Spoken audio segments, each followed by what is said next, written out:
Assalomu alaykum, kanalimizga xush kelibsiz. Bugun sizlar bilan mana shu razmerlar asosida chiroyli koketkali ko'ylagimizni bichilishini boshlaymiz. Ko'ylagimizni bo'y uzunligini belgilab kesib olamiz.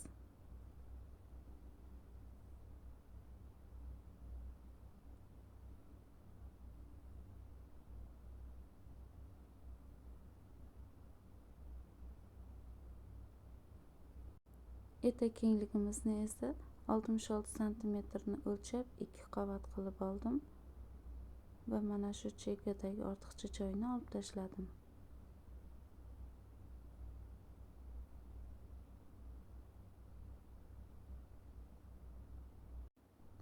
Endi mana shu joydan yengimizni bichamiz.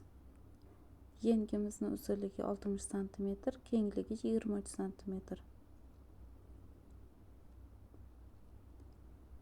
Mana bu chekkadan 6 cm ni o'lchadim va mana shu 6 cm o'lchagan joydan yana pastga qarab 23 cm ni o'lchab oldim. Kengligimiz qancha bo'lsa, mana shu joyi ham shuncha santimetr bo'lishi kerak. Yengimizni pastki qismini 20 cm qilib oldim. Yengimiz rezinkali bo'ladi. Endi mana shu joydan koketkamizni bichib olamiz. Yelka kengligimizni 20 cm qilib oldim. Bo'yin o'yinimiz kengligi 9 cm, yelkamizni chuqurligini 3 cm qilib oldim. Bo'yin o'yinimiz chuqurligi 19 cm. Oddiy yumaloq koketka bichib olamiz.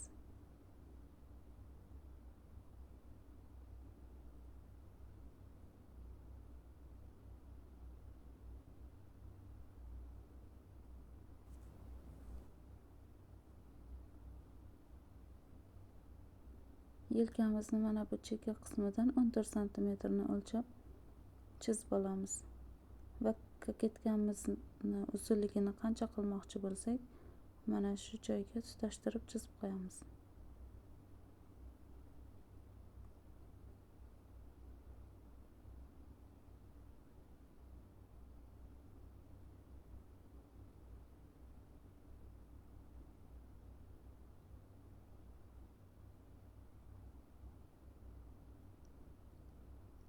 Endi orqa koketkamizni ham 20 cm qilib buklab oldim.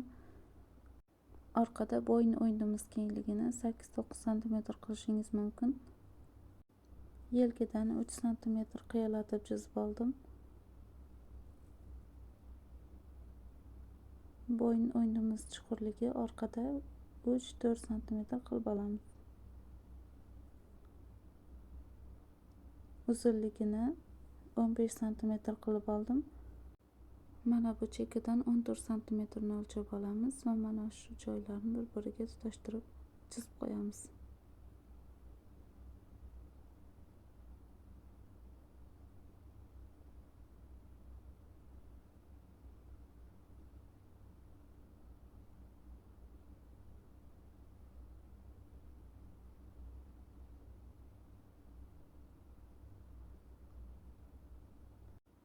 Endi hozirgina bichib olgan koketkamizga ozgina o'zgartirish kiritamiz.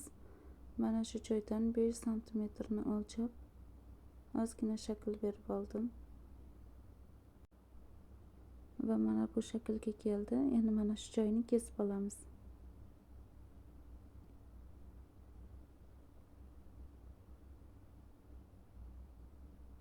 Mana shu bo'laklarimizni endi matomizga qo'yib kesib olamiz.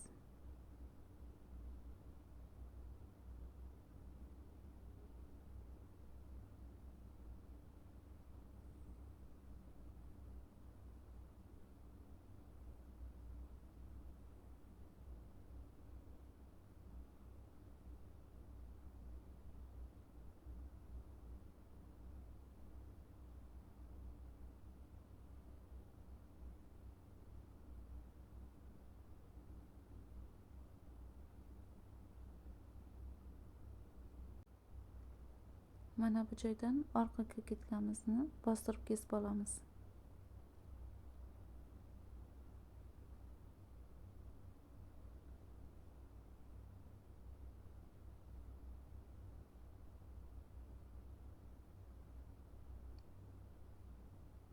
astarligi uchun ham yana bir dona bostirib kesib oldim.